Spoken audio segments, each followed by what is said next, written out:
Packers. How's that?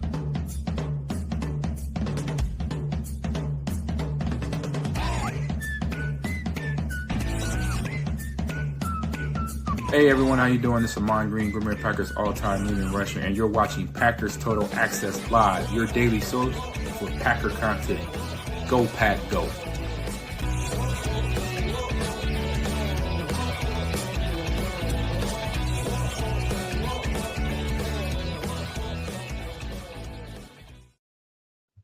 What's up, guys? Welcome into Packers Total Access. My name is Clayton. You can check us out on Packernet.com. Find me on Twitter at Packers_access. Join alongside this guy over here, Emilio. We got Jacob in Wisconsin, ready to talk some Packers. I told Jacob before we went live, I said, man, I rolled over and went, oh, no, I kind of wish I was dead. It was bad, Jacob. The cannoli hangover is real, as Chris Ian said in the chat. But how you doing, man? Man, I got to tell you, I'm not trying to brag here, but I at the last minute I couldn't go to the draft. But I tell you what, I woke up around 6 o'clock, went to the gym, got a tan in, ate some breakfast, did some Matthew Golden highlights. All I know Emilio has done has been crop dust in that place. So, Jacob, I cannot believe you just said I got a tan in after I got I got a couple of deadlifts in, got a tan GTL, in, baby, Gym Tan Laundry. Let's go. Unbelievable. What a show.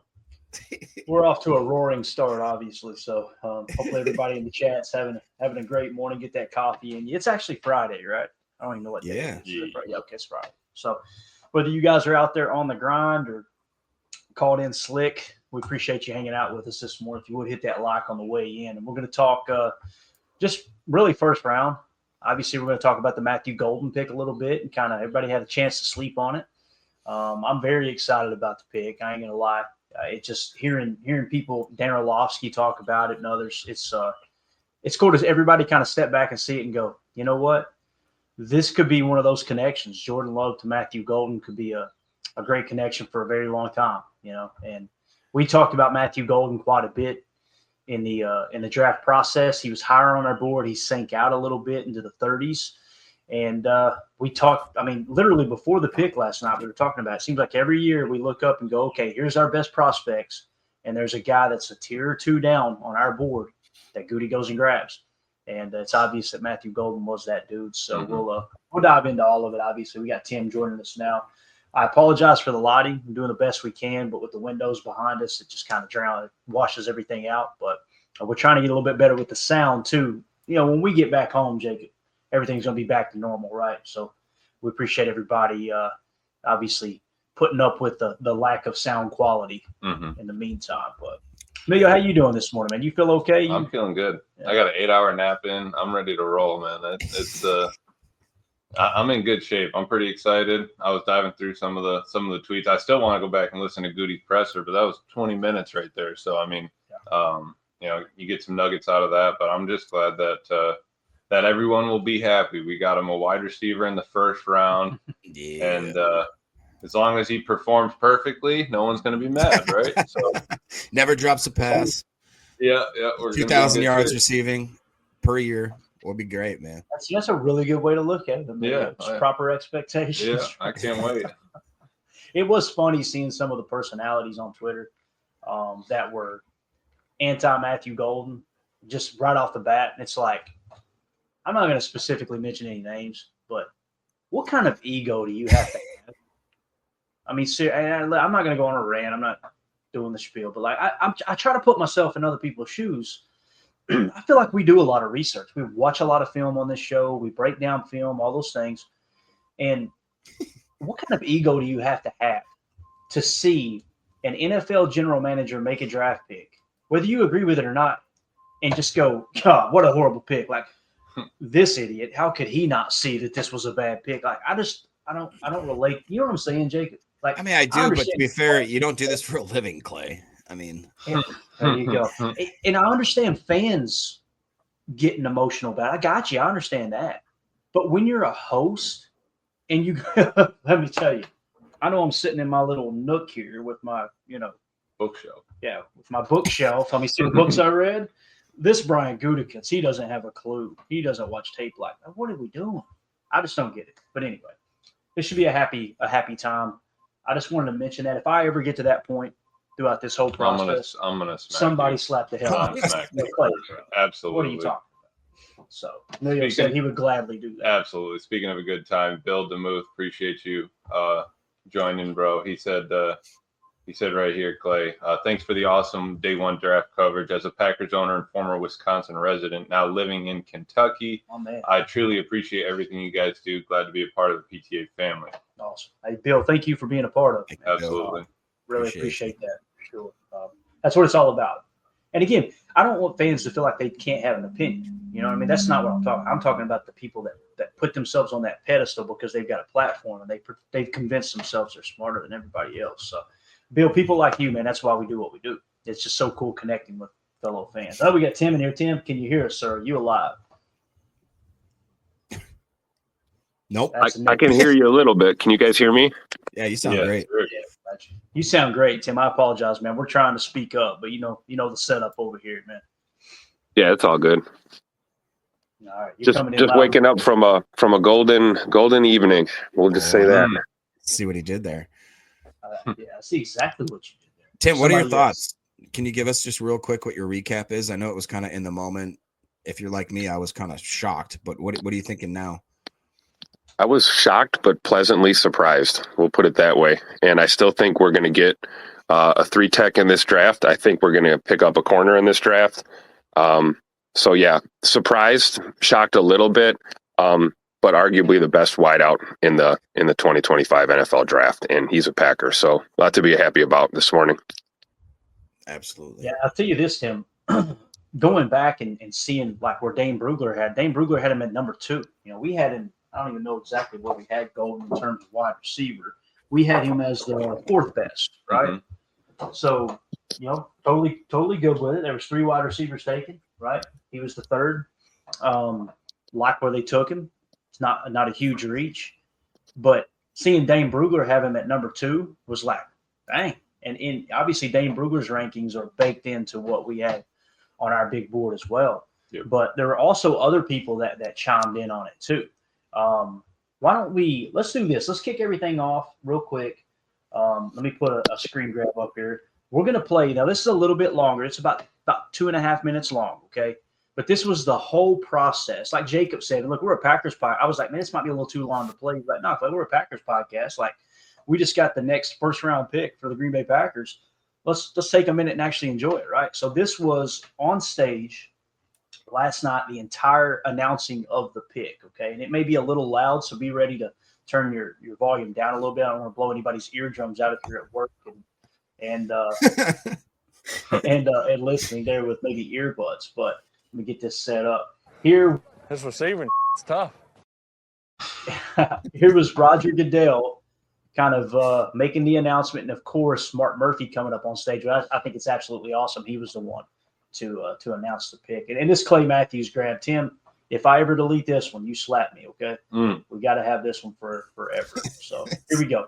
Here's the entire process of the announcing of the pick last night for Matthew Golden.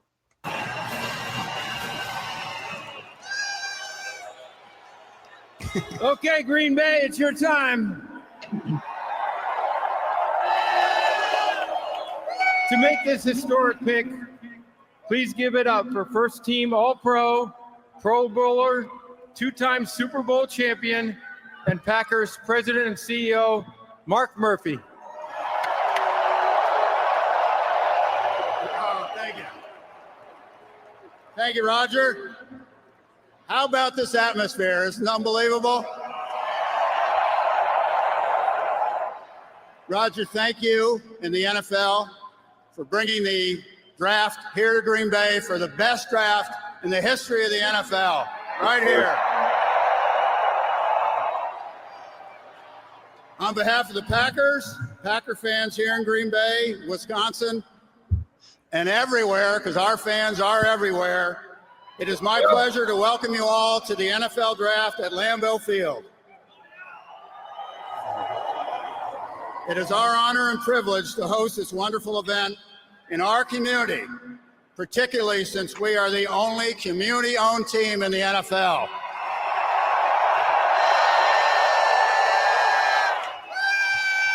Just out of curiosity, how many of you are owners?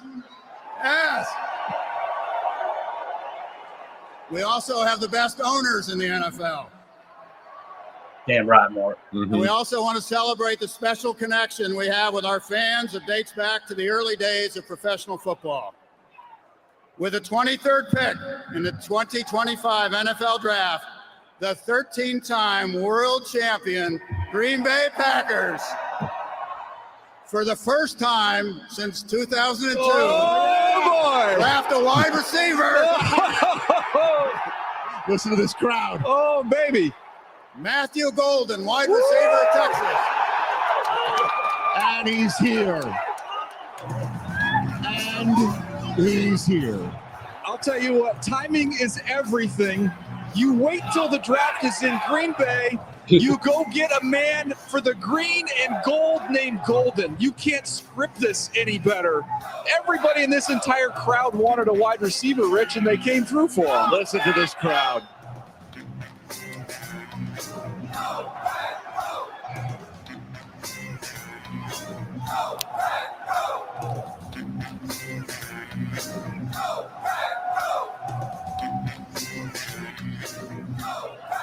Talk. All right, so there you go, man. Again, just an awesome moment. Like Jacob said, you know, we were talking about showing that or playing it rather. He was like, you know, Clay, we didn't really get to see it live. You know, we had the TVs muted. We couldn't, you know, trying to do the live streams. So just absolutely awesome. Bates with the super chat says, what an awesome thing for Mark to get to do as he closes the end of his tenure. Great stuff. Completely agree, man. I talked about it yesterday, Emilio, as I was walking around. It's like, all I could think about was thank God for Mark Murphy. Like, I really don't believe, you know, does advancement happen at Titletown? Yeah, absolutely. But does it go to that level? I don't think it does without Mark Murphy. And Bob Harlan kind of setting the stage and mentoring Mark Murphy and putting him in position while Bob Harlan kind of steps back into the shadow a little bit, but it's there to bounce ideas off of. And now, obviously, with Mark Murphy's time coming up, to be able to host a draft, and then announce the wide receiver pick, just something. It feels, I don't know, something feels special in Green Bay this year. Dude, I got chills listening to it. You know, that's what I think Terrell Lee was saying. I mean, being able to hear it, like you said, we didn't get to listen to it live, but just unbelievable. The crowd was going crazy. I'm excited to see what they're saying when we go in there today. You know what I mean? Like, we got our guy. Like, I'm sure there's going to be golden jerseys already. Like, people are already going to be wearing them. They're going to go right into the pro shop. Let me get a customized golden one really fast, and I'm putting it on, and we're heading in there. So, yeah, I can't wait. I'm excited. What about you, Jacob? Oh man, I'm just real quick. Chris the Casual N asked an important question. I'm interested. What number is Golden going to take? I mean, that's a fun thing to talk about. I know he wore 2 at Texas. I wonder if Mason Crosby would be happy enough to let him wear that dose. You know what I mean? We were talking about that. You know, with Malik Willis being number 2. You know what I mean? It's like, does he give that up to the receiver, or does I think we all agree. I don't know if I like 82. You know what I mean, Jacob? 82 is kind of. I don't see him in a 80 jersey. Like, now I want, ever since Quay started wearing 7, I'm like, I want these guys wearing. I want to see him in like in double zeros or something. You know what I mean? Like, just something off the wall. You know, honestly, initially when the pick came through, I was just emotionless because I was like, wow, like they didn't trade back. They didn't pick a guy that we had 60th on our board. They picked a wide receiver, and people were happy. I was just sitting there like, I don't even know what to do with my hands. Like, I didn't know how to. It's to this. Like I said, this morning I woke up, watched a few highlights, some interviews, some press conference stuff, and now I'm so excited. And I really think that it's going to raise that level of competition. We talked about what it would do. You know, a lot of people, the naysayers, are like, well, we can't draft a wide receiver, then who are we going to let go? We got to get over that mentality. And trust me, I love the late round guys, the guys on the roster that are barely making it. That's my bread and butter. But it's like, you get a guy like Matthew Golden that comes in, you got to reset that depth chart. You just have to, especially when he's a first round draft pick and all that kind of stuff. But I'm excited to watch the competition because it's going to, you know, that boat's going to rise all ships kind of thing, where I believe that you're going to get the best wide receiver squad possible because everybody's trying to get that money, trying to get that ranking, you know? Yeah, definitely. Tim, I know you were there with us yesterday all day, man. How did you feel about the vibe? And then now looking back, knowing what the pick ended up being. Oh man, I'm excited to be there today. I think you're right, Clayton. The buzz is going to be real. Yesterday was electric. We made a great effort to try and see everything in one day, and it's just really difficult to do. It's such a huge draft campus, and today's going to be awesome day too. I'm looking forward to see what Goody's got in store for us at pick 54. I don't know. I have a feeling we could see a trade here in on day 2 possibly, since we didn't see one yesterday. You never know. Yeah, no doubt, man. Well, you guys know no secret here in terms of, you know, when we're building our board and throughout the draft process, we like to get the opinions of other people who I feel like are much, much better at breaking down tape and doing research on specific prospects. And even during the season, you know, we go to Baldy a lot, Brian Baldinger, right? Because dude played offensive line in the NFL. It goes back to what we opened the show with. Like, you got people that have never played one snap of football their entire life, much less college, even you know, much less with the NFL. Like, they never sniffed the NFL. And you got people like Brian Baldinger breaking down the tape, and those people that have never played the game are going, I disagree. I think this guy's like, what are we doing? But Greg Cosell is one of those dudes, right? And we've got a factor in our draft board that's kind of baked into it, that we take his opinion almost as if he's a senior scout or advisor, right? So I'm going to put this up on the screen real quick. This is from the Ross Tucker Football Podcast, all right? And this was Greg Cosell early in the process when they were breaking down the tape and everything. This was what he had to say about Matthew Golden, all right, whenever they were just kind of talking prospects early in the process. Again, this is from the Ross Tucker Football Podcast, one of my favorite podcasts. And Greg Cosell, as Ross refers to him as the civilian GOAT, he's been breaking down tape since the 70s for NFL Films. This is actually the great Howard Cosell. Some of the older folks in the chat here. Oh, I remember Howard Cosell on Monday Night Football calling the games, right? This is Howard Cosell, that guy. This is his nephew. So been around. That's his nephew? I never knew that. Yeah, absolutely, man. Wow. So here's what he had to say about Matthew Golden, just breaking down kind of. You may hear some negative in here too. That's the good thing about Greg. He'll just give you the full scouting report. But here's what he had to say. The guy that jumped out to me, and again, I saw him before the combine, was Matthew Golden from Texas. And he obviously ran exceptionally well. I don't think he plays exactly to his 4.29 40-yard dash time at the combine. But to me, I thought that he has really good route running refinement. I thought that he had separation quickness. I thought he worked from multiple splits in Steve Sarkisian's offense, and that's an offense that does a lot with the pass game. I thought he had a really good feel as a route runner with the pace and tempo of different routes, changing speeds through his vertical stem. I think he's a 3-level dimension. I think there's a vertical element to his game. He was a receiver that I thought would be ascending when he gets to the league. And he's not this receiver at all in terms of traits, but the receiver last year that I felt watching his college tape that would ascend once he got to the league was Brian Thomas. And that worked out that way. And I think Matthew Golden, to me, kind of falls into that category. I think he'll be an ascending player once he gets to the NFL. All right, there you go. That was Greg Cosell. I apologize for the volume. There's nothing we could do. That's how it was recorded. So love what he said about it being, you know, a multi-dimensional player, someone who can, affect the passing game at all 3 levels. He works really well out of the stem. He's a very fluid player. He's kind of got a little dog in him, too, when it comes to yak and things like that. Let me get this off the screen. That's hilarious, dude. But I don't know, man. Just hearing him kind of talk about him, Emilio. I understand what he's saying with the 4.2. He doesn't really play to that 4.2 speed. When you turn on the tape, you don't go, "Wow, this guy is faster than everybody on the field." You know, he measured well, and I know those reports. All of a sudden, now Green Bay takes Matthew Golden. Now there's reports out there going, "Oh, you actually didn't run a 4.29 40. There was a big miss." It's okay, got it. All of a sudden, let's try to find a reason to hate this dude, right? Right. But if you watch his interviews, go ahead, Jacob. Now, if you watch his interviews, he actually talked about how he, in his training, he was consistently hitting 4.3, 4.31, 4.32, 4.33.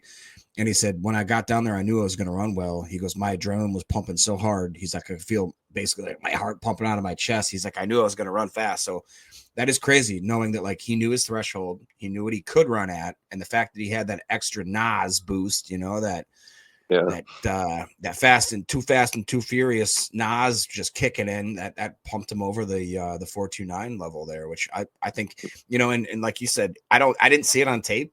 I didn't see him separate the way that I would want to with a guy that's a 4.29, but I think that game speed is a real thing. And that if he can kind of hone that and harness almost that weird secret power, it's like my adrenaline makes me turn into a 4.29 40. So like, try to figure that out, buddy. Let's I got a lot of hopes for him. It'll be fun. What were you going to say, Tim? Oh no, I was just going to say that in addition to the tape on him, which is, you know, something that we're still kind of digesting, and I'm sure we'll be putting together a chalk talk on Matthew Golden like we will on all these prospects. The thing that stood out to me, man, is this kid's attitude. That you can just tell you're getting a football player with his head screwed on straight, and he's going to fit the mold here in Green Bay very well, and a lot to look forward to. It's going to be fun this summer at training camp, seeing him put in that work. Absolutely. Go ahead, Emilio. Can I pose a question to you guys? Please, Jacob. He said, please, Jacob. Go ahead. I just real quick, Amelia. Sorry to interrupt. Question. Question. King Trey, which bear is best? Hold on, no. Jacob, I'm sorry. We got Josh Martin super chat we missed, didn't we? Let's hit this real quick. I think we missed this, right? Yeah. Oh, okay. That's a good point. That'll lead into the comment. Yeah. Said, is it true Watson's dad had a meltdown over the pick? I seen the tweet. He didn't say it was a bad pick. He didn't say Matthew Golden wasn't I mean, I could read it verbatim if you guys would like me to. I'll heck with it. I'll do it real quick. Okay. King Tron highlighted. What's that? I said King Tron, actually. He highlighted it right here. I was going to share that. That's what I was about to share before the super chat here. So here's the entire tweet Christian Watson's dad had. Okay. He says, again, why people think this pick has anything to do with Christian is beyond me. That doesn't sound like he's upset about it, right? He said, what personnel department do they think drafts a 5'11", 191-pound guy to do what a 6'4", 215-pound guy does? Again, this has nothing to do with Christian. Our response to the pick has to do with what we see as making the team better. Obviously, the Packers brass saw it differently. That literally happens every day between teams, fans, media, and even their own players. Everybody won't agree on direction. However, what matters is the folks making the decision. Says now we all get to see this decision materialize, but Golden is a good prospect who, in order to maximize his top traits, will require a shift in the philosophy we've observed executed by the Packers offense over the last several seasons.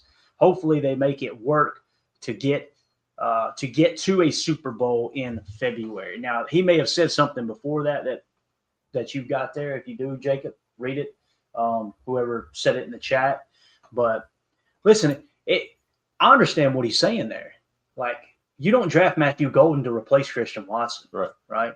Now, if we're all being hard-ass fans and a little bit kind of, brash, Christian's got to stay on the field. We all want that. I get mad every time I hear a fan say he's soft, especially when they're 45 pounds overweight sitting on the couch with Cheeto stains on their whitey-tighties. You know what I'm saying? Like, Christian Watson, if he stays healthy, adding him with Matthew Golden, essentially what you've got with Matthew Golden is a guy who can play all over the offense. You got Jaden Reed, who's going to be your slot defender. They can actually be interchangeable now. When they try to key in on that F motion, that jet motion and everything, you can now kick Jaden Reed outside and bring Matthew Golden in to do that. You could keep Jaden Reed in that role, and you just heard Greg Cosell talk about how Matthew Golden's he has a 3-level dimension to his game, short, intermediate, and deep passing. And then when Christian Watson's healthy, you're stretching the field with a 6'4" dude that if they decide to go single coverage, man coverage, whatever it is, drop a jump ball in there occasionally. Like the team only got better with this pick. So I don't see his comments as dogging the team or anything.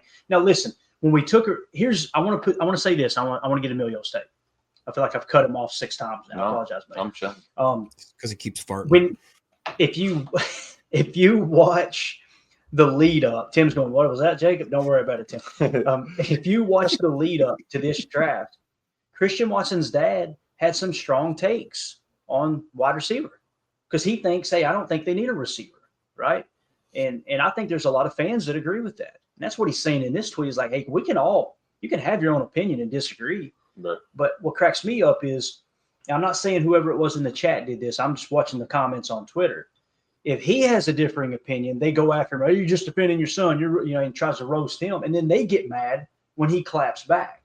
Mm-hmm. Like, I'm over here, honestly, Emilio, I'm as a fan going, would y'all please shut the hell up because you're embarrassing the franchise. Yeah. If you're a fan and you go argue with the player's father, whether you disagree with him or not, how do you think Christian Watson feels about being a Packer now? Right. Yeah. They see that stuff. So anyway, go ahead. Yeah. I mean, what is that helping at this point? I mean, it really comes down to what they're going to be doing on the field in a couple of months, right? It's not going to be like we see him as, a player from Texas that's coming in. And Goody talked about, hitting that threshold of the height and all that, the weight. And you look at Christian being, like he was saying, 6'4", 215. We still have that 4.2 speed, but, can Matthew Golden run that crosser? I don't know. Can he break away from the safeties on that? Possibly. But having the ability to rotate in those kind of players, I mean, how often are we in 11 personnel? How often are we in 20 or 12 personnel? So it's like we have threats on offense. We just need to make sure it kind of all comes together. If you have that ability, I mean, we talked about it. Romeo Doubs has to run 15 streaks just to open up a couple of daggers underneath, just to open up a couple of crossers underneath. And, I mean, you get dogged out a little bit. You get tired after running, 10, 15 streaks in a row. Let's get a little rotation. We talk about the hockey line on the D-line all the time. Let's rotate those wide receivers in and try to use them as like a burner getting past people. I think that's I just caught the ball. Thank you. I mean, why are we not excited about what Matt can do with it? Like, how is Matt LaFleur not going to be able to cook with, you get Christian Watson back, but then you get this kind of speed. You got Jaden Reed, you got Romeo. I mean, I have more faith in Matt getting something done with this kind of a threat at wide receiver than being mad about the pick, causing the other wide receivers an issue. Yeah.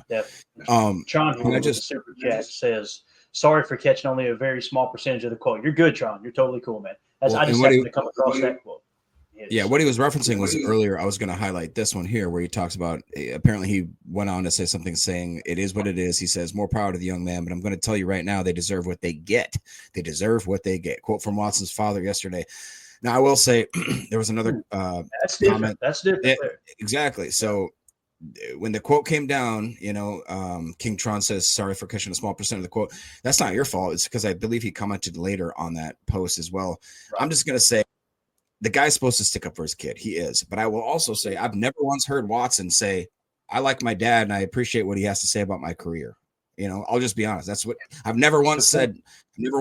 Seen Christian Watson be like, I really love the fact that my dad talks about everything that I'm doing in my career. Never seen him even comment on the fact that what his dad talks about. So, and I will say also, Shedeur Sanders' dad was very involved in his career. Look how that happened in round one. All right. So maybe people need to back off and let the kids be kids, let them play live their own life. I will say that. That's what I'll say. And also for the people that are saying, what are we going to do when he comes back? That means we're going to have two freaks on either side of the field. Like, why would you be mad about that? You're going to cover the guy that let's not all forget here too that it's not as if Scoot's going to just come back and magically be 100%, top of the line ready. It's going to take him a week or two to kind of get his legs under him and get into that, NFL playing groove again when you've missed so much time. So having depth like this in the receiver room is a great problem to have. Exactly. Yeah, definitely. And I'll just tell you this, Jacob. When he does come back, what are we going to do? We're going to be, to say it again, we're going to be crapping in high cotton. That's what we're going to be doing. You know what I mean? Like, I'm excited about it. I think it's a good pick. And you're telling me that's not going to bring competition to the room? I mean, you're telling me that's going to not going to want to make Wick step up and not going to. I mean, everybody wants to try to raise their level to either reach that competitive, like scale that Golden's on, or everyone's trying to get each other better to better the team. That's what I'm going to be watching at camp. Everyone's going to be watching Matthew Golden at training camp. I'm going to be watching the bottom end of this receiver room. Guys like, Melton and my boy Malik Heath, and it's going to be fun to just see that competition level raise for sure. Yeah, and I'm seeing everything across Twitter now, and everybody is quoting that one line, right? They're saying, they say Christian Watson's dad on Twitter, first round receiver, quote, they get what they deserve what they get. Now listen, that's the first time I read that. You guys brought it up here tonight. You're probably going, Clayton, how did you not see it on Twitter? I'm telling you, man, I keep my algorithm clean of all the BS, of all the arguing and stuff. I just want to talk ball. But that quote there, I'm not going to BS you. It bothers me. Yeah.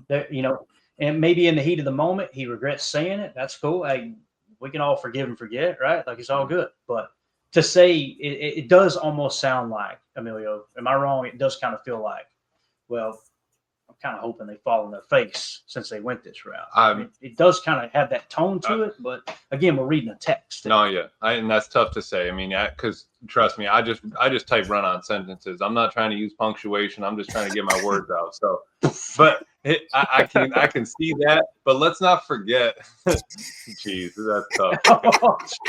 That's tough. I'm a little tan, Jacob. You know how it goes.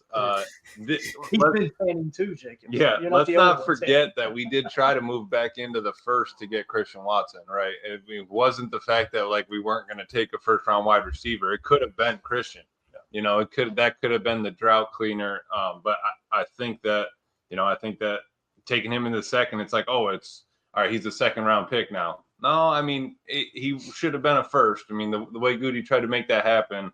That would be our 2 first-round wide receivers that we picked recently. Yeah, definitely. All right, so again, guys, I'm just not interested in trying to dog a player's dad or trying to defend them either. Again, you need all these receivers. How many times? It's just like tight end. People, when we would mock a tight end to the Packers, people were constantly saying, that's just stupid. Why would you get a tight end? I don't know, because we had an undrafted free agent starting at tight end last year because of injuries, like as if injuries aren't going to happen. Yep. Like you got to go best player available. Tim, were you going to say something, man? No, I just loving King Tron's comment here. I've never heard a more stupid take than what are we going to do with all the talent? Yeah, right. It's so true. Like there are teams in this league that would love to have wide receiver depth like we have in Green Bay now. They'd love to have a top 10 defense like we have in Green Bay right now. So these are all good quote unquote problems. I don't even think you call it a problem. And you trust your coaching staff and you trust your front office to be able to manage the amount of talent you have on a team. We talked about the Eagles last year, and you look at that roster and how stacked that roster is. You think that happened overnight? That was years of installing a system and a team and getting over the mountaintop and hoisting a Lombardi. And that's exactly what we're trying to do. And I honestly feel like we're as close as we've been in recent memory. Lombardi's coming home, guys. It's a matter of time. Ooh, Tim's calling it. Like I love what you just said right there, Tim. It's like talking about how we have too much talent. That's like complaining my pants don't have enough pockets to hold all my money. I'm gonna get rid of my pants. It's like no.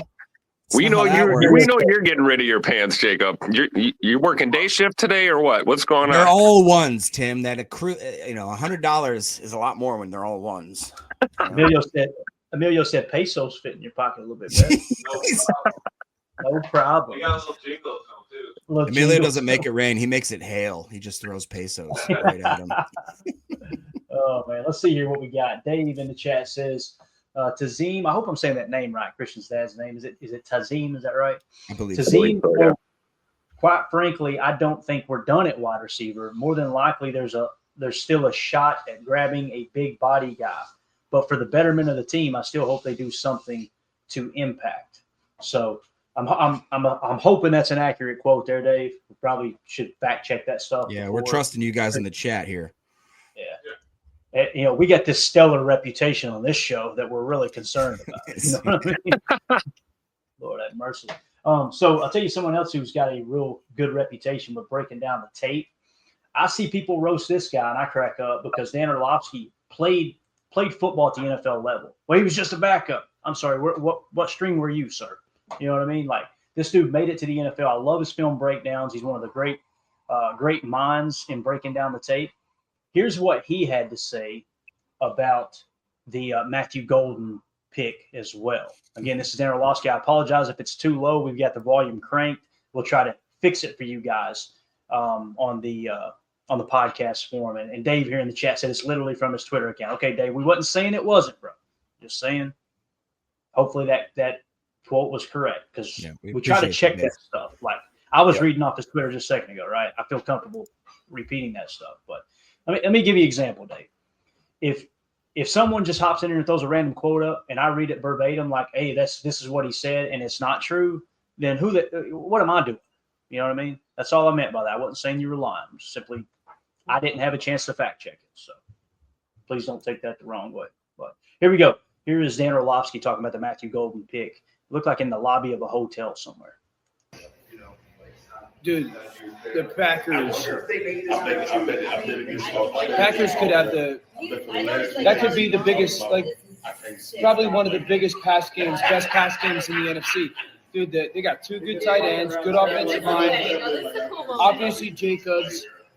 So now they have Romeo Doubs, Christian Watson, Jaden Reed, and Matthew Golden. Getting picked by Green Bay in Green Bay. And being Green Bay. Receiver, go Pack Go, being a wideout. So sick. That's a great pick by Green Bay. Yeah, I love it. Jordan Love. Green Bay's going to be a problem. Yeah. Problem. And this works twofold, too. You take them before the Vikings. Absolutely. Yeah. That's a great pick, Green Bay. All right, so there you go. Dan Orlovsky, former NFL quarterback, saying it's a great pick. Get Danny Boy another daddy soda on. I was gonna say he's a little buzzed up right there. I don't know if he drinks. Dan's been criticized a lot for talking about his Christianity on the air and actually praying on live TV on ESPN. I think in terms of the noise in the background, it's obvious they were hanging out in the lobby somewhere, and everybody was kind of chiming in too in the background. He recorded it from his phone. You guys couldn't see the video. You're probably going, why don't you show the video? It's on Twitter. Because some random person could grab that video, upload it to their YouTube, AI detect that we're sharing someone else's video, even though they didn't create it, and all of a sudden our channel's banned. So we got to be careful about that stuff. But what did y'all think about what Dan said there? It's kind of going hand in hand with what we just talked about, man. Like they're gonna be a problem, and the chances. I'll say this, and I'll turn it over to you, Jacob. The chances that the Packers have the drop issues they had last year are slim to none. Like the year before wasn't much of an issue, right? Now the year before that, Aaron Rodgers' final year in Green Bay, they led the league in drops, right? But last year they kind of rebounded, or the year after that they rebounded back, and then last year they had a lot of drops again. But I don't know, Jacob. I'm excited about this offense, see what they can do vertically. Yeah, I really am. And you got a lot of guys, again, that are on second year, third year, fourth year contracts where they have to show us what they can do. Guys like Tay Wicks. Obviously, guys like if Dobbs is going to stick around, he's going to have to show us something other than being a little bit, up and down. Watson obviously has his battles he's going to have to face. We got guys on the back end that look like they could make the team. And if Golden comes in there and he really is the type of prospect that we hope he is, then yeah, it's going to be a great battle there. I don't feel like that any of these wide receivers have any excuses anymore. They've seen what they can be if they're doing what they're supposed to do. We have, like Dan just said, we have one of the most scariest offenses in the league. We just do. Who are you going to cover? You're going to cover Jacobs, 2 tight ends, 4 wide receivers, Jordan Love that can be mobile. I mean, go ahead, try and do that. Gregory Bolinski says Todd McShay ranked Golden as his number 1 wide receiver in the draft. Will be fun to see how they fit Golden into this offense. I agree as well. And even that's my stepdad. He knows ball. We've got to listen when Greg's talking. There you go, man. Greg, appreciate you tuning in. I mean, what is it right here? Josh Martin says there's no excuse for Love not to progress now. So I think that's these picks are all kind of weighting each other's balances. The wide receiver pick puts pressure on the wide receivers, puts pressure on Goot, puts pressure on Matt, puts pressure on Jordan Love, puts pressure on obviously the wide receiver room to evolve and be better. I really like the idea of taking a tight end at some point in this draft, like we talked about. Yes, a guy like an Oronde Gadsden, where we add a little depth in that tight end room, and then you're also basically solidifying that wide receiver room even more because you're adding another dynamic pass catching threat type of tight end. Takes some of the pressure off of Tuck Norris, allowing Tucker Kraft to just do what he does best. And, maybe even allows an opportunity for a guy like a Luke Musgrave, who we've been waiting for to take that step. This could be the year. I mean, if these guys, we talked about these supporting role type guys, like Tay Wicks, and we talk about Musgrave. Man, if these guys take a step in 2025, this offense is going to be deadly, 100% deadly. Yep, agreed. All right, moving along here. Actually, go ahead, hit that super chat. I apologize. Yep, real quick. Super chat from Jason Y. He says, great pick. Cannot wait to see who they take for a 3-tech and a cornerback, hopefully today. That would be, I'd be pumped about that, but hey guys, don't sell yourselves that we're not taking another wide receiver in the second round. All right. I was told some great guy did a great mock where 2 wide receivers went for the first 2 picks. People liked it. I'm just saying. I'm not saying he's that great of a guy. He's an okay guy. I'm just saying. Jacob, was Matthew Golden one of those picks? Nope. Torrey Horton one of those picks? Yes, I hope so. No, he won't. Deadfish was asking about his drop rate, and I saw some other people in the chat saying that he drops a lot of balls. I think his drop rate was at like 6.2%. So that's a good not drop bad rate whatsoever. What they say is you don't want anything over 10, and 8 is kind of that. If you're 8 or under, you're good. Right now, is it Jack Besh? Is it Elijah Badger, who had 0?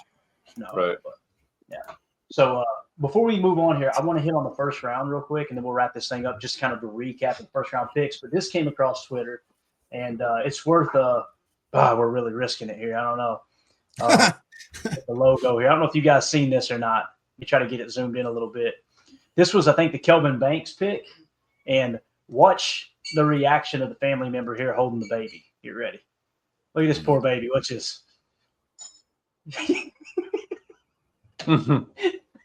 It's just poor baby's like, oh no. Earthquake. You'll be okay. You can be okay. Anyway. That poor kid's like, you didn't know this is nap time right now? What are you doing? Get that kid a guardian cat. It's through. Spit up at the end. It's spit up at the end. Did it really see he throws it up? Watch. Let's get it in slow motion for this. All right.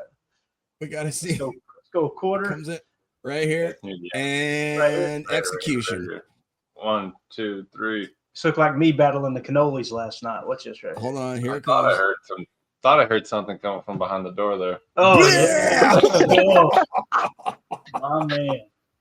My man.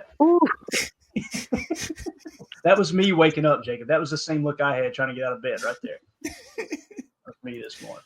I can't. All right. Let's hit the first round and get out of here. All right. We gotta get ready to roll to head over. We got to a super chat real quick from Daniel Zapp. It says Todd McShay, quoting, Golden is Tyreek Light, Tank Dell esque. Wow. All right. Let's do it.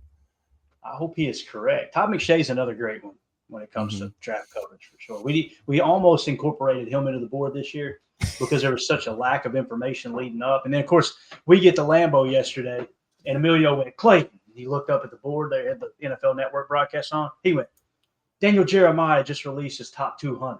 So they went 50 more prospects. I looked at Mandy. I said, find us an Office Depot. We got to print a new board. So hopefully next year we'll zero it down even more. This is definitely the most accurate board we've created. So it's been an absolute blast. Again, thank you for that super chat there, Daniel. Appreciate you. So let's do a quick recap of the first round. Jacob, do you want to read them? Can you read them okay? And let's just why don't we take it, let's do it a row at a time here. So, or a column, whatever the heck it is. Let's do those first 8 picks and everybody react to them real quick. Sure. Number 1, no surprise, Cam Ward to the Tennessee Titans, quarterback out of Miami. Nothing to do in Green Bay. That's right. Number 2 was a draft of Travis Hunter, which traded up from pick 5, I believe.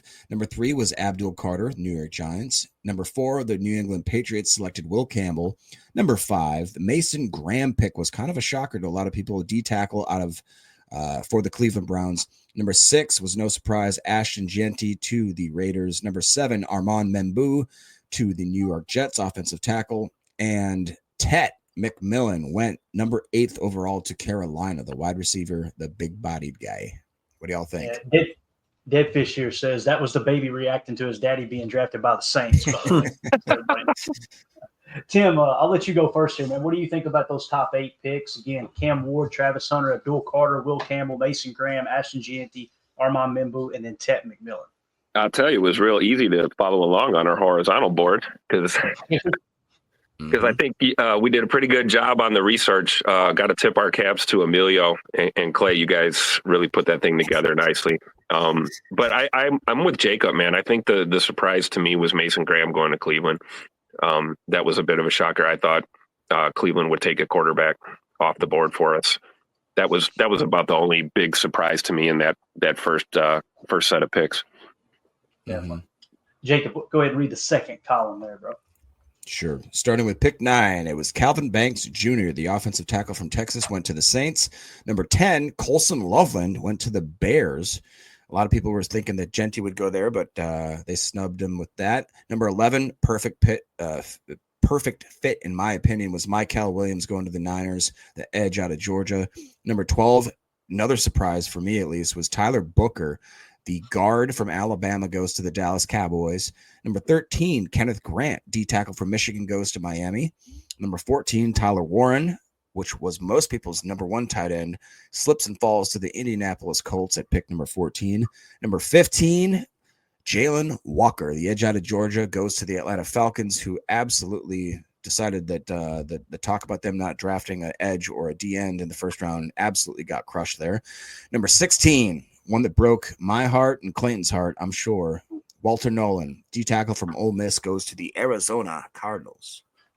Thoughts? Broke my heart too, guys.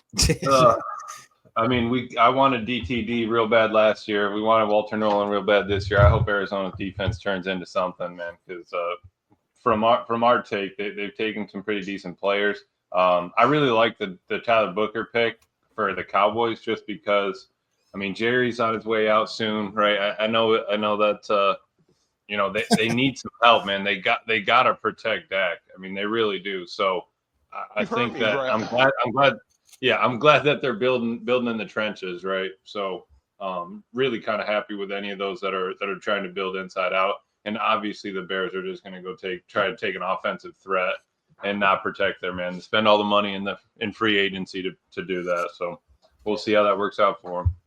And a couple of things with that column for me is when you look at Jalen Walker, you guys know I'm not very high on Jalen Walker. We had him in the 30s, so I think that was a little bit of a reach. Now, he's a freak, don't get me wrong, in terms of athleticism, but I don't think he truly knows how to rush the passer yet. Kind of like a Shamar Stewart.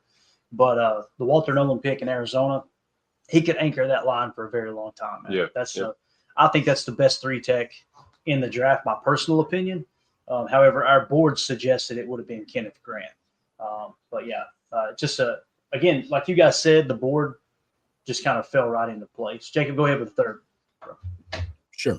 Number 17, Shamar Stewart goes to the Bengals. I think that was a surprise for a lot of people. Number 18, Gray Zabel, no surprise. He was mocked to the Seattle Seahawks multiple drafts. The guard out of North Dakota State there. Number 19, I think that was a surprise for myself. Emeka Egbuka goes to the Bucks. I actually thought they were definitely going to pull the trigger on maybe like a Jihad Campbell there.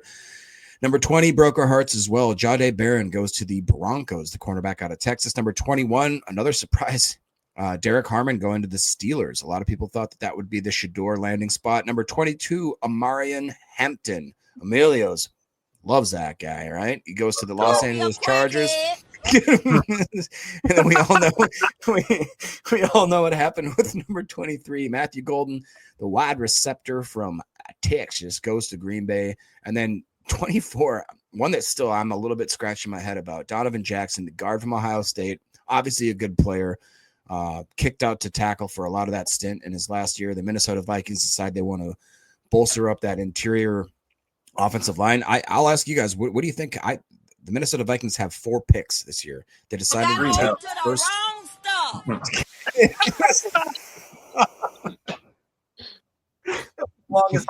Jacob, be professional in here, please. For the love of God. Go ahead, Tim. What do you think about that column there? What do I think about the Vikings? First of all, gag me. Second of all, at least we only have to. In my mouth right there. At least we only have to see them pick 3 more times in this draft, unless they make a crazy trade or something and try and add another pick. But Tim, what do you think about what Chris says here? They clearly needed a cornerback and a safety. Malachi Starks is there. A lot of these another great safety is there. All the cornerbacks are left. They go interior offensive line. Thoughts? Let them cook. Let them cook. Keep on. Playoffs? Don't talk about it. Playoffs? You kidding me? Playoffs? I just hope we can win a game. Another game. Jeez. I'm telling you. They're going to have for all intents and purposes, a rookie quarterback at the helm this year, and I guess that's why maybe they did. Maybe they thought O-line was the priority. And maybe they're worried about that Green Bay Packer defense that they got to face twice this season. So, but all in all, that third tier here, 17 to 24. It did hurt a little bit to see Jahdae Barron off the board. But again, the Packers, I think, crushed it with the Matthew Golden pick. And Omarion Hampton going to the Chargers, that's a great pick for them too, as well. I know Emilio was holding on to hope that we might pick up a running back, and it's still a possibility. Ollie Gordon is still on the board, and he looks like a 3rd or 4th round type guy. So there might be an opportunity to snag a running back as well for this offense. But I think we'll see today really what happens at 54 is going to give us a really good barometer of where we're going to be heading. Mm-hmm. Yeah, what about you, Emilio? Anything you want to add to that, Colin?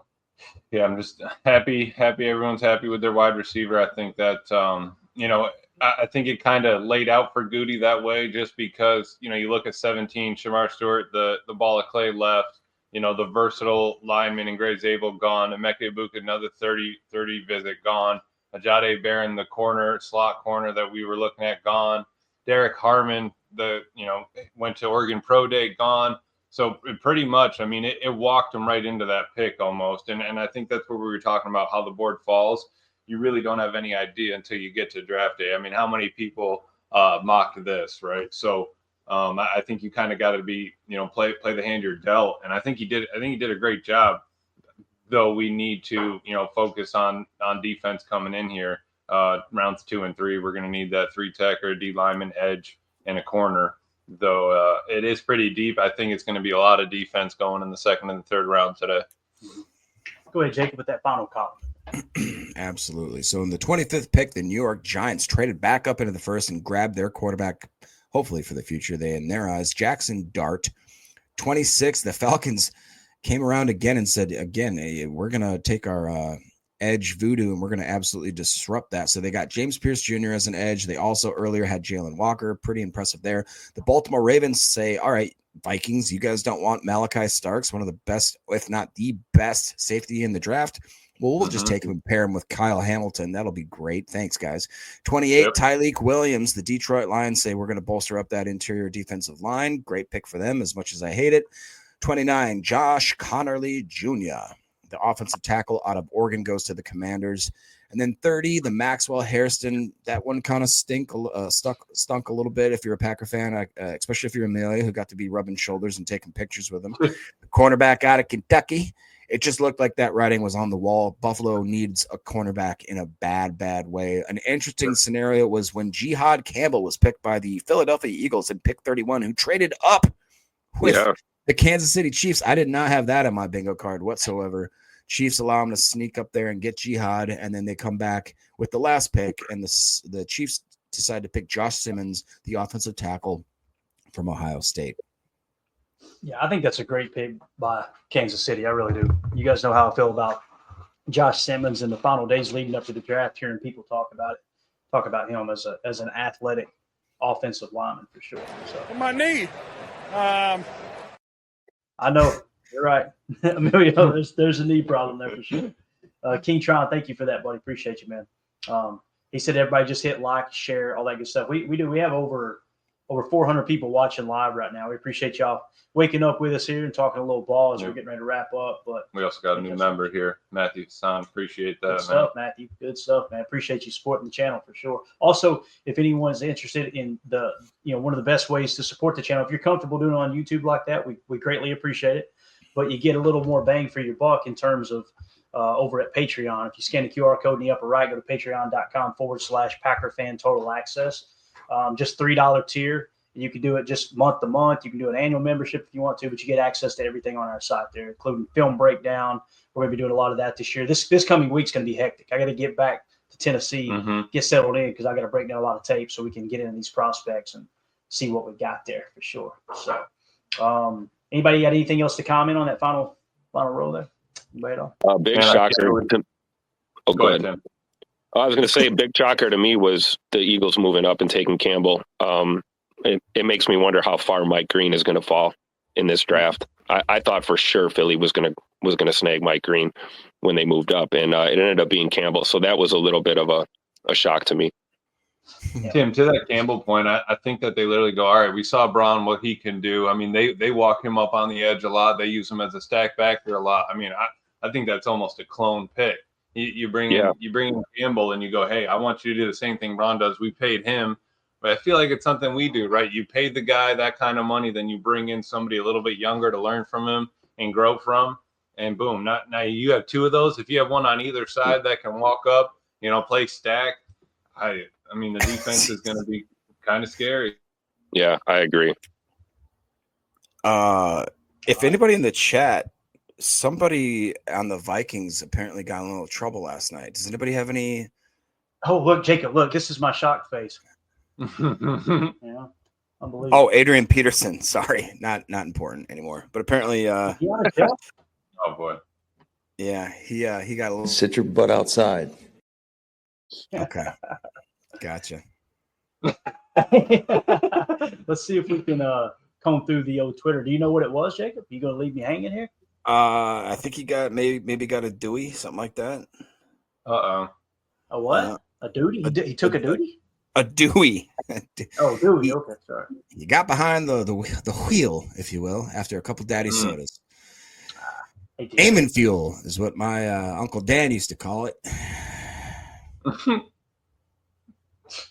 Yeah, not sure about that, but Vikings gonna Viking. Not a big deal. He's played for like 97 other teams since he's been a Viking. Come on, let's be real. Yeah, he did float around. Pack Daddy just put a tweet out. He quote tweeted something from NFL Network about the whole Kyle Brandt being triggered over the Shedeur Sanders thing. Ugh. And Tom Pellet, I'm trying to let me just put it on the screen. And we got to be careful with this too, but I know we're going to go over a little bit. Shocking, isn't it? This is interesting, the whole Shedeur Sanders thing, because if I'm reading into this correctly, it looks like Tom Pelissero's dunking on Kyle Brandt a little bit, and they're colleagues at NFL Network. Hey, y'all want to hang out for a minute? Let's go. Hell yeah. All right. We were talking about how ready to go. What was you saying, Jay? No, we talked about it before we went live, how much I absolutely hated that take and thought it was just the most kindergarten. I just can't even believe that they let that go on air. Like feelings and being triggered. And good God.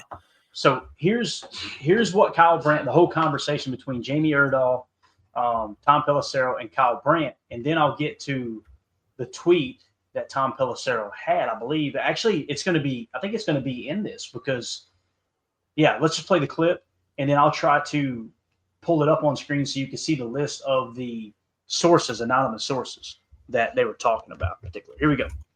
Let's talk about Shedeur Sanders here, which we've done a ton of. I believe Shedeur Sanders gets drafted today. I believe that somewhere along rounds 2 and 3, his name comes off the board. And just like any player, I think we're all rooting for everybody, right? No one's rooting for anybody to fail. I think that where we fall short at times as the media is allowing certain things to get ahead of what people within the NFL actually see. Okay. And if you talk to scouts and coaches around the NFL, there was one guy in this draft who was a surefire starting quarterback in terms of profile, and that was Cam Ward. The rest of them, Shedeur Sanders, Jackson Dart, who goes to the Giants after they trade up, Jalen Milroe, Tyler Shuck, they're all somewhere in that first, second round border type of an area. For the Giants, they like Jackson Dart's athletic ability. They like his size. They like the fact that they can run the football with him and run RPOs and read options, which really isn't Shedeur Sanders' game. With Shedeur, you got to have a really clear vision. You got to believe that he's going to be able to adjust his game at least somewhat from what he did at the college level to the NFL in terms of getting the ball out faster, not taking as many sacks, being more efficient as a quarterback. And when there's only so many teams that are even in the first-round quarterback market, you can say, yeah, he's sliding, but is it actually a slide? What I would say is this is probably right around where, if you were being realistic about it and taking his last name out of it, was always where he was going to go. He was somewhere in a late first, second-round quarterback. There were definitely teams that had him above Jackson Dart. There were a lot of teams that had Jackson Dart above Shedeur Sanders. Now the question becomes, day 2 of the draft, you got the Browns with a couple of picks high, Kyle, in the second round. You've got the Saints who have a high second-round pick. The Steelers don't have a second-round pick. They do have a third. In my mind, that might potentially be the floor for Shedeur Sanders here. His opportunity is coming, but again, we could talk about all the other things around Shedeur Sanders. It's all real. You've spoken about it extensively. But in terms of just the player itself, I understand what the numbers were in college. I understand the production, but the feeling within the league, you're talking about traits and what that guy's going to be in the NFL. Tom, you, whether it was direct or not, seems like people had a lot of feedback for the fact that you put anonymous quotes out there from NFL executives about Shedeur Sanders specifically. You did it about everybody, all 18 prospects that were in this draft. When this went down last night, and the fact that he is a second-round guy, and the young man is standing there saying this was never going to happen this day, he's going to have an NFL future. Do you feel validated in putting that feedback out about all the guys? The fact that it is kind of solidifying what you're saying, which is let's be realistic about what Shedeur Sanders was going to do here. I wouldn't say validating, because that makes it seem like I'm rooting for Shedeur Sanders to fail or to fall in the draft, which isn't the case. Here's what I would say, and this is one of the fundamental misconceptions here. If you want to say it's trash for somebody to say negative things about an interaction they had with an individual that's their own personal experience, you want to say put your name on if you want to put it out there, go watch the press conferences. You'll be protected. You'll be insulated. You'll hear nothing but positive things about players and people. Everyone's awesome. Everyone's a first-round pick. Yeah. If you actually want to know what people think, you have to grant anonymity to get a blunt assessment in order to figure out how people within the league actually view our particular player. And listen, we can certainly have a debate. Again, I understand why you were triggered by a certain quote that was in a story, but like when you're trying to formulate what actually is the feeling about people within the league, you have to be able to talk to people and have them not pull punches and not hold things back. The other fundamental misconception is that the idea that like, oh, this is a smear campaign, that's what's caused him to slide. Right. The Giants didn't wake up yesterday and go, we were going to take Shedeur, but then we read this anonymous coach for a different team didn't like his interview with him. Now we're not going to do it. No, the quotes and the story and the feeling, that's the actual opinions within the league, not one person. That's the consensus opinions among people within the league. So it's not that the negativity or the narratives or whatever are causing a guy to slide. He's not sliding. He's going where the league has him, and the quotes that are out there are a reflection of. All right, so you guys get the gist there. I know it was a little bit longer video, but Kyle Brandt, if I wish we could show the video, you guys could go check it out. It's on their Twitter feed. Kyle Brandt is sitting there the whole time like this. It looks so sad. And again, with the anonymous sources, if I can get it back to that part where they put the screen grab up, it says offensive players still on the board after around. Okay, never mind. A few words about Shedeur Sanders. I thought there was a list of anonymous sources that they had put, like just saying like how often it happened. But Pack Daddy quote tweeted that and put, I love that he was sitting right next to the quote triggered Kyle Brandt when he said this. So absolutely awesome stuff there. What's y'all's take on it? I mean, you could tell that the guy was ashamed of what he had said. He sat there literally like a garden gnome. Never once I heard a peep out of him. Not even if you feel that like passionate about something, you're not gonna. We watch what I feel like what we just witnessed is a guy that was so passionate. I'm triggered. I'm doing this. you had like a 5-minute clip of him just acting. I really do feel like that's what you see the difference. He's all of a sudden acting, thinking about what people want to hear. He's not saying what he actually thinks.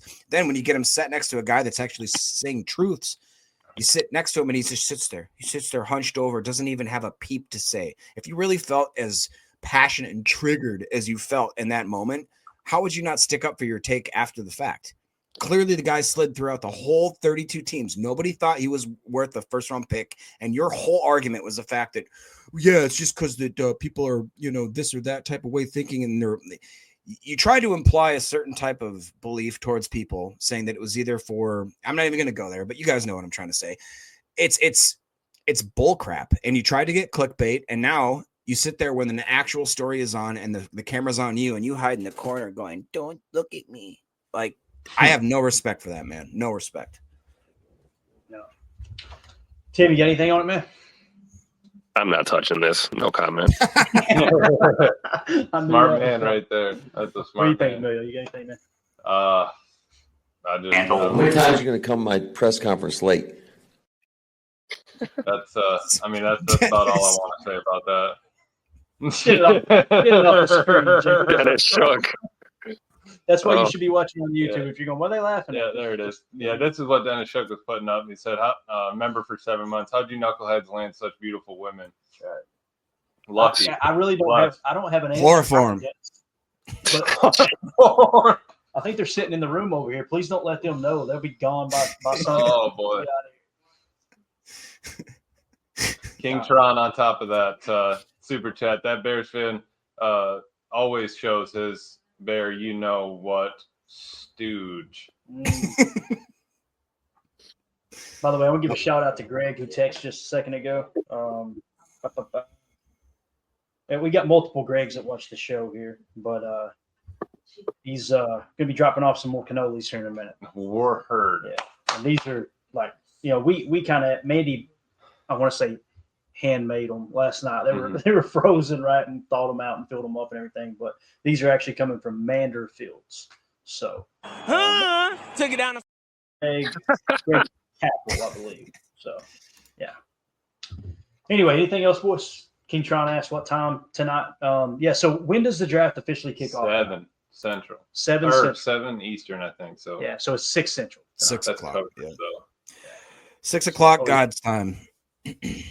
So we'll have to double check. It said coverage starts at 7 Eastern, so it could be. Somebody in the chat help us out. We don't know what the hell's going on. We're actually here and we don't know what's going on. Mm-hmm. Seriously. What time does it start? Yeah, 1 hour earlier. That's what I was thinking, Tron. So it's actually going to kick off 6 o'clock our time. Okay. So we'll go live at 5:30 Central Time today. All right. Sound good to everybody? Sounds good to me. I might be in the fans in the stands. Yeah, he may go over there and actually give us some coverage from the draft. So we'll probably go over for a little bit. They're calling for quite a bit of rain. Tim, you're the local here, man. You looking at the forecast. To me, it looks like it's going to rain a good portion of the day looking at the radar. What do you think we got?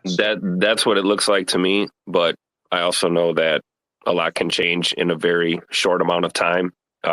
So I wouldn't let it discourage anything. Plus, they've got the bowl open up there at Lambeau, so you'll be able to scurry inside and get out of the rain if it's pouring for any reason. But I don't think it should be too bad. It's not going to rain on our parade. No.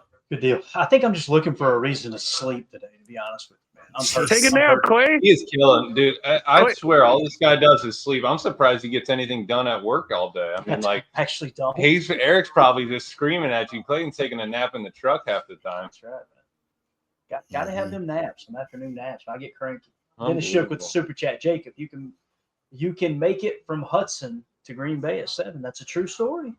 That is true. I've heard it's about a 4.5 hour drive. That's what I heard. Jacob, if you'll people just call tell me it's 4.5 hours. Jacob, if you'll call me as soon as we go offline here, I'll give you some tips on how to get that bracelet off your ankle and you can slide right up. Yeah. I was gonna say, that's the only problem. One of the best things I ever bought was you can pinpoint your location and then they'll print you out a sign that says like a street sign that says Lambeau Field. So I got one on my wall that says Lambeau Field is exactly 251 miles away from where I am right now. So I could get that down to an hour and a half if I really speed. Oh yeah. Put the bracelet on the cat and leave him in the house. It'd be good to go. Emilio, are you speaking from experience? No. But this is a rainproof sombrero, so we've done that. SD and 40 says Clayton's dream was to nap in Green Bay. I swear, man, that's it. He just needs to pick the place. Oh man! All right, that's it, guys. We're out of here. I'll tell you. I will say, Bay Square Park Mall. Comfy chairs. Pretty good little napping spot. Not gonna lie, man. Bang got about a 15-minute there. He actually slid the two chairs together, laid out between them both, and I'm like over here, like, come on, like I'm bouncing between the stores, Went trying over to the kiosk, bought a blanket. get as much Packers stuff as I can. All good. You hit the nail on the head, buddy. This show sucks. It does. We'll see y'all tonight for the live stream. Thank y'all so much. Hit like, hit share, subscribe to the channel. Also check out the Patreon group. It's the place to be. Y'all have a wonderful day. We'll talk soon. Then we go. Bye, guys.